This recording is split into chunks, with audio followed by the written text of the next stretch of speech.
మీది Royals news కి స్వాగతం సుస్వాగతం. ఇనైతుళ్లకు బ్రహ్మరథం పడుతున్న ప్రజలు. సత్యసాయి జిల్లా హిందూపురం పట్టణంలో ప్రముఖ పారిశ్రామికవేత్త పట్టణంలోని పలు వార్డుల్లో ఆయన విశేషంగా తిరగడం జరిగింది. ముఖ్యంగా మోడల్ కాలనీ, వీవర్స్ కాలనీ తదితర వార్డులలో ఆయన పర్యటిస్తున్న సందర్భంగా ప్రజలు అక్కడికి విశేషంగా చేరుకొని ఆయనకు పూలహాలతో ముంచెత్తి మంగళహారతులిచ్చి ఘనంగా స్వాగతం పలికారు. ఈ సందర్భంగా వార్డులోని కొన్ని సమస్యలను ఆయన దృష్టికి తెచ్చారు. కొన్ని చోట్ల వీధి లైట్లు లేవని చెప్పగా దగ్గరుండి తాను సొంత ఖర్చులతో ఏర్పాటు చేస్తారని ఈ సందర్భంగా తెలియజేశారు. ముఖ్యంగా కొంతమంది కౌన్సిలర్ గురించి ప్రస్తావించడానికి పోగా తనకు ఎవరి గురించి చెప్పవద్దని, కేవలం మీ సమస్యల గురించి చెప్పండి, నేను ఎవరిని ఇతరులను విమర్శించను, అది నా నైజం కాదని, కేవలం ప్రజా సమస్యలు అదేవిధంగా ఏవైనా సామాజిక సేవా కార్యక్రమాలుంటే చెప్పండి అని, భవిష్యత్తులో హిందూపురానికి మంచి రోజులు వస్తున్నాయని ఆయన తెలిపారు. నేను స్థానికుడిని కాబట్టి నేను ఇలా ప్రతి వార్డులో సమస్యలను తెలుసుకుని తానే ముందుకు వస్తున్నారని, అయినప్పటికీ మీరు ఈ రకంగా ఆదరించుతుండడం చాలా సంతోషకరమని, వచ్చే ఎన్నికల్లో పోటీ చేస్తున్నానని మీ అభిమానం ఓటు రూపంలో చూపించి నన్ను అక్కడి నుండి మెజార్టీతో గెలిపించాలని ఆయన ఈ సందర్భంగా ప్రజలను కోరడం జరిగింది.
अबे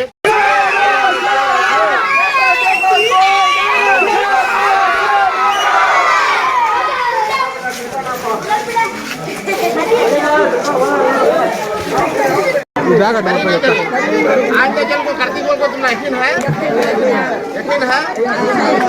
तो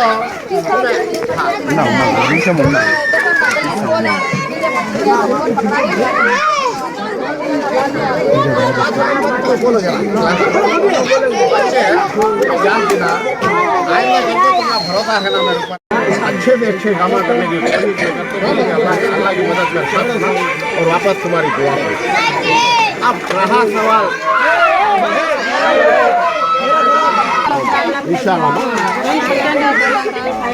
कौन से तो बातिस बोती में दिला दूं ना जितना नहीं तो बात करते रहे कौन है बातिस बोती अब तक कौन दलाने वाले नहीं दलाने वाले सब के एक बात मेरे पास ले लो मैं जितना बात बोल रहा थी भाई वैसा ना मैं सब तेरा का दशा बिना तोला ना चल अच्छे से अच्छा कौन कर दो खड़ा कर दो जीता अच्छे से अच्छा हर काम इनायत का कर देता नहीं मेरा आदमी रखो मैं करा दूंगा समझ ना. अब तुम्हारा घर का कौन सा है तो टाइम तो बहुत में काम भाई अब तक आज नहीं हुआ हो टाइम से कितना दिन से अब तक आज नहीं हुआ